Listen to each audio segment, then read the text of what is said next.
The state of Wisconsin believes that I'm about to commit a Class 1 felony. In fact, if you plan to vote in this spring's primary election, they believe you're going to commit the same crime as well. So it's April 5th, 2016. It is primary day in Wisconsin, and this is the second time that Wisconsin residents have to show a photo ID in order to vote. And there's a problem with that process that I'll walk you through when we get over to the polling station. So I'm kind of excited for this. This will be kind of fun, and I think it'll prove a really, really great point about a problem that there is with having to show photo ID to exercise our constitutional right to vote. So let me ask you as we drive over there, if you don't mind. Sure. Car shot again. I like the car shot. So what do you think, what are you facing here? What's going to be the response? Is there going to be any tension? Are you nervous? No, I'm not nervous at all. I think probably a lot of people when they voted today, well, how did you feel when they asked you for your ID? I mean, you know who you are, and you're not lying when you say that you are who you say that you are, but yet you still have to prove it, and that's wrong. It flies in the face of 200 years of judicial process and due process that we're all entitled to under the 5th and 14th Amendments to the Constitution. So we shouldn't have to prove who we are in order to cast a vote. The state has to prove that we're not who we say we are in order to exclude my vote from counting. That's my argument.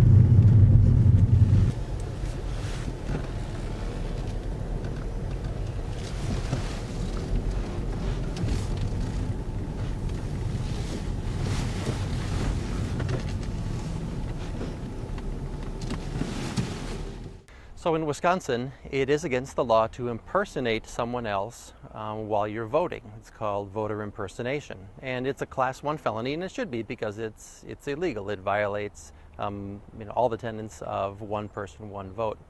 But one of the key pieces of this is that the state is assuming when they ask for our ID that we're not who we say that we are. There is over 200 years of judicial precedence that says that if the state assumes or infers that we're committing a crime, the burden of proof is on them to prove the elements of that crime. Well, in this case, the crime is voter fraud, voter impersonation. The only way that I can prove that I am who I say that I am is by showing a photo ID. So by showing a photo ID, essentially I'm proving that I'm not committing a felony. And the state actually has the burden of proof in that case. The state has a responsibility to prove that I'm not who I say that I am. I don't have a responsibility to prove that I am who I say that I am. I'm a well-known person in the community. My face is on public television several times a week. My voice is on public radio. I'm on the front cover of Insight magazine this month. I am a lifelong Wisconsin resident. I live here in Appleton in this district, and so I'm legally allowed to vote in this race, and I am who I say that I am. It's not up to me to prove that I am. It's up to the state to prove that I'm not who I say that I am. Get it? The Fifth Amendment to the U.S. Constitution says to the federal government that no one shall be deprived of life, liberty, or property without due process of law. The 14th Amendment says the same thing, but it describes that in obligation to all the states, including the state of Wisconsin. And the presumption of innocence is a key part of Western law. It's the principle that says that one is considered innocent unless proven guilty. So here's an example. Imagine that a body were found in the middle of your city block, and that the state said that everyone who lives on that block had to prove that they weren't the one who committed the crime or they'd be punished. And they have to prove it by 4 p.m. on Friday afternoon. Or imagine that every time you went shopping, you would have to prove to the storekeepers that you weren't shoplifting.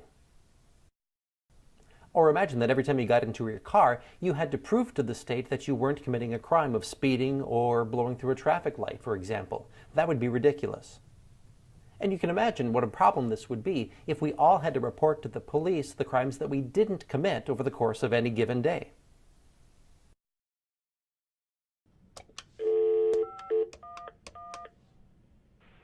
What's your emergency? Hi, I'd like to report all the crimes I did not commit today. It might take a while. Yeah, I can hold.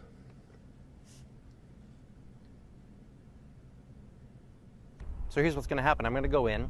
I'm going to state my name, my address, but I'm going to refuse to show a photo ID.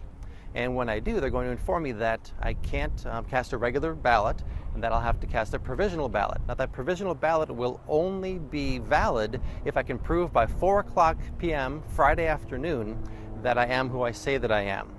But my argument is that, again, the burden falls to the state to prove that I'm not who I say that I am, because in a criminal case, the burden of proof is on the state, not on me.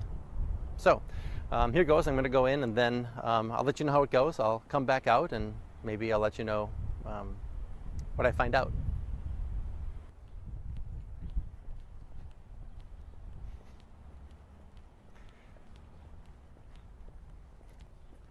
So it is a felony to disrupt a polling place, so I didn't think it'd be a good idea for me to go in and film inside, but I did wear a microphone, and here's what happened. Thank you. Hi, Right over there. Mark Scheffler from District 2, SCH. Actually, I've chosen not to show you a photo ID, so I'd like to cast a provisional ballot. I can cast a provisional ballot. Brenda? Yeah, let her do it. I don't know how that works. Okay, but you can find me in the book. How do you spell your last name? Scheffler, Scheffler.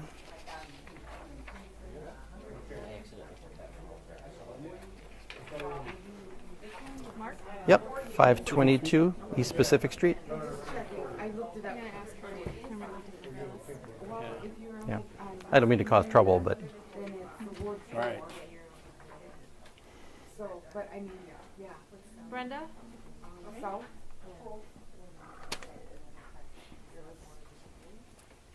Mark wants to vote, but he doesn't want to show his ID. Doesn't want to show his ID. Okay? I can let you vote today, but you will have to show your ID downtown by 5 o'clock on Friday in order for your vote to be counted. 4 o'clock on Friday. 4 o'clock on Friday, I'm sorry. Is that what you choose to do? That's what I choose to do. I need your signature. Okay. We're going to write provisional. are you north or south of Wisconsin Avenue? Oh, you are unable or unwilling? Yep. Okay. So this is your instruction sheet, Okay. and this is going to be provisional vote number 1.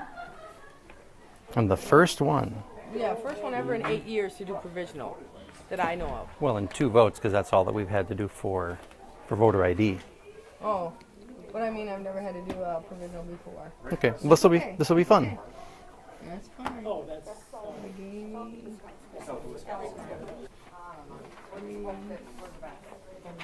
And you will have to fill out the rest. Okay.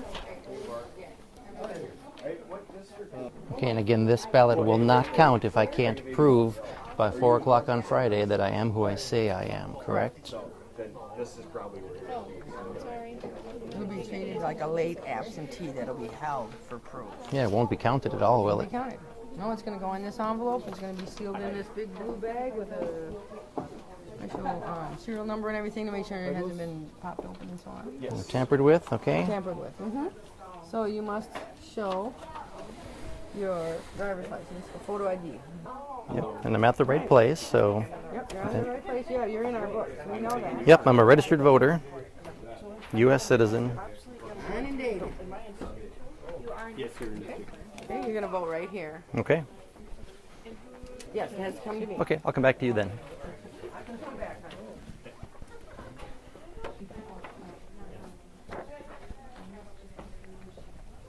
Fold it just like how many times?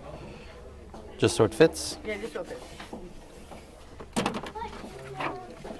and then it'll be run through a machine if I can meet the deadline of 4 o'clock. Right. It'll probably be hand tallied at that point. Mm-hmm. Ma'am? I will lock it up and Thank it you. will be delivered.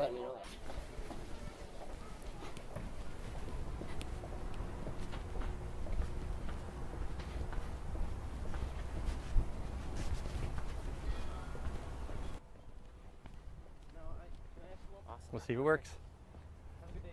Thanks. So I was the first person in 8 years to request a provisional ballot, which is kind of mind-blowing. The woman was very, very nice. The guy, when I went up and I said, I'm not going to show my ID, they said, well, then you can't vote. And I said, no, I can vote, but I'll have a provisional ballot. The woman came up to me and said, okay, then you have to prove by 5 o'clock on Friday that you are you have to show your ID by 5 o'clock on Friday. And I corrected her, it's actually 4 o'clock on Friday, so she actually gave me the wrong information. So if I would have waited till 5 o'clock, then I would have been disenfranchised anyway. So we'll see how it goes. But one guy, like you said, if you saw, asked me why I wasn't going to cast a regular ballot, and this is exactly why. So it could be a good constitutional challenge. It's democracy in action.